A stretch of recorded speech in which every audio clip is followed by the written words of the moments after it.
Hello, friends. This is Dave Hurwitz, executive editor at ClassicsToday.com, here with the greatest recordings ever. And, what could you say about this one? Here it is. It's Leonard Bernstein with the Vienna Philharmonic playing Beethoven's String Quartet in C-sharp minor, Opus 131. It's just, it was Leonard Bernstein's favorite recording with the Vienna Philharmonic. Who am I to gainsay that? And if it was his favorite recording, it's got to be one of the greatest recordings ever, right? Doesn't it? Well, not necessarily. Artists are not always the best judges of their own work. But here I think he was onto something because it's a special disc. It really is. You also get Beethoven's last string quartet in F major, Opus 135. All these things are done. Now, these are done for full string orchestra. And the habit of playing these things for string orchestra was kind of initiated by Mahler, who did transcriptions of Beethoven and Schubert and played them that way. And Mahler's transcription was, I think, of the Serioso Quartet and for the strings of the Vienna Philharmonic. Now, the Vienna Philharmonic has one of the world's great string sections. They claim a direct descent to the style of Beethoven, which I don't really believe is true. We've had this discussion before. That honor belongs to the Paris Conservatory Orchestra, but you don't have to go back to Beethoven himself. I mean, it's nonsense anyway, isn't it? I mean, when you think about it, the Vienna Philharmonic was founded in 1842. That's early enough. It's the same year as the New York Philharmonic, actually, rather interestingly.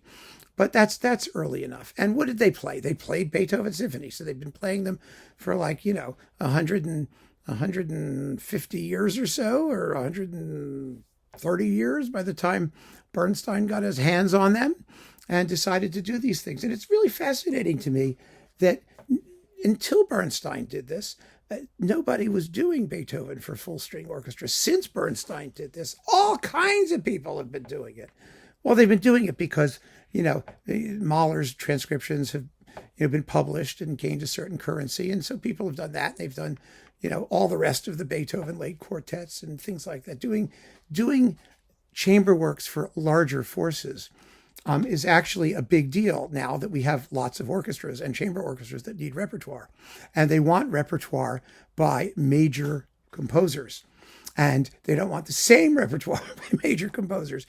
That causes a problem, as you can well imagine, because everyone's done the same stuff over and over again. So it's very, very easy to take a chamber work, which is popular and delightful and maybe less well known or not as well known as it should be, and gussy it up for a larger ensemble. And voila, instant more orchestral music that people will actually pay to listen to or pay to purchase, as the case may be, on a recording, on a CD. And that's what's happened, actually, since Bernstein made this recording. It really has.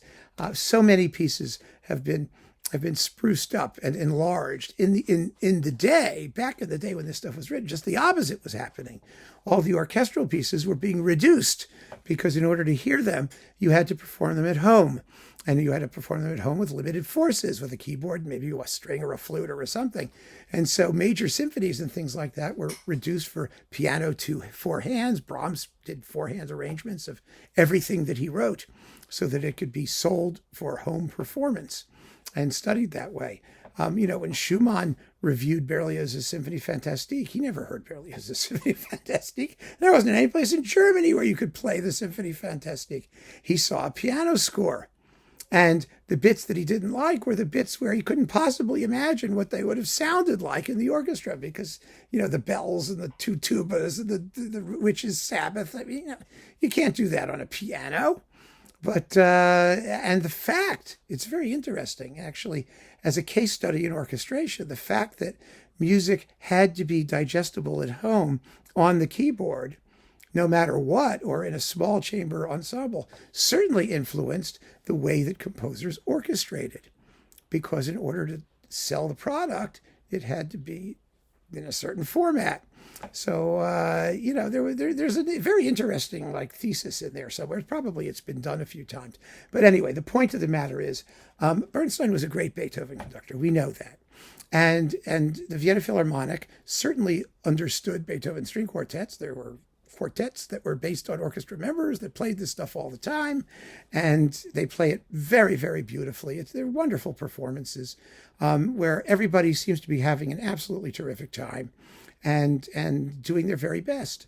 And when Bernstein does his best, and the Vienna Philharmonic does their best, and Deutsche Grammophon's engineers give of their best, you have one of the greatest recordings ever. Easy. No brainer. So keep on listening, friends. Thanks for joining me, and take care.